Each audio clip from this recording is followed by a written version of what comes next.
مرنے کے بعد یا جنت ہے یا جہنم، تیسری کوئی چیز نہیں ہے۔ فریق فی الجنت و فریق فی السعیر، ایک گروہ جنت میں ایک گروہ جہنم۔ کامیاب کون ہے، ناکام کون ہے؟ اللہ نے صاف بات کی ہے، فمن زحزح عن النار وادخل الجنت فقد فاز، جو جہنم سے بچا لیا گیا اور جنت میں داخل کر دیا گیا وہ کامیاب ہو گیا۔ یہ ہے کامیاب۔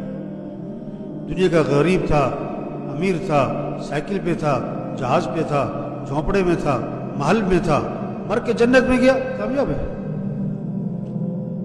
مر کے جہنم میں گیا، یہ ناکام۔ ساری دنیا کے انسان جہنم سے بچے، جنت میں جائیں، یہ ہے انبیاء کا کام، یہ ہے انبیاء کی سوچ، یہ ہے انبیاء کی فکر، یہ ہے انبیاء کا غم۔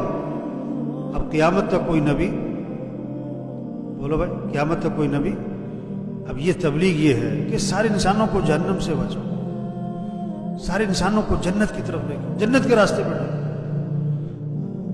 یہ ایک ایک کو یہ بات سمجھانا کہ بھائی اصل آخرت ہے اور مرنے کے بعد اٹھنا ہے اور حساب کتاب ہونا ہے۔ کیا کرو؟ اللہ کو راضی کرو۔ زندگی گزارنے کے دو طریقے ہیں، تیسرا کوئی نہیں ہے۔ زندگی گزارنے کے دو ہی طریقے، رب چاہی جی چاہی۔ رب چاہی زندگی ٹھکانہ جنت، جی چاہی زندگی ٹھکانہ جنت۔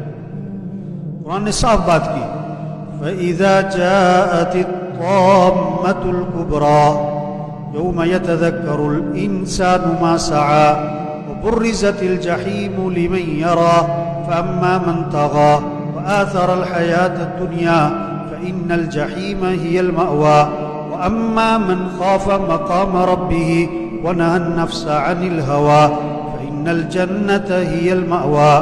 جب ہنگامہ قیامت کا برپا ہو جائے گا نا، اس دن انسان یاد کرے گا دنیا میں کیا کیا میں نے۔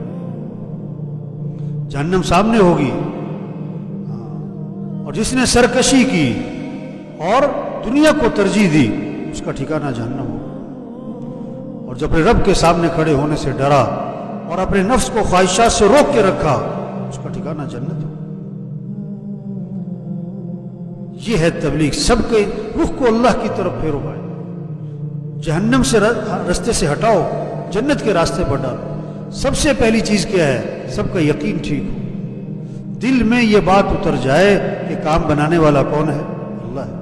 مسئلے حل کرنے والا اللہ ہے، ضرورتیں پوری کرنے والا اللہ ہے، پریشانیوں سے بچانے والا، ہر ضرورت میں ہر حاجت میں رجوع کس کی طرف ہو؟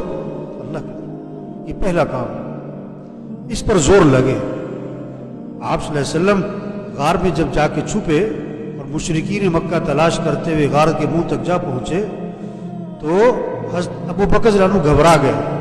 آپ نے فرمایا لا تحزن، گھبرا مت، ان اللہ معنا، اللہ ہمارے ساتھ ہے۔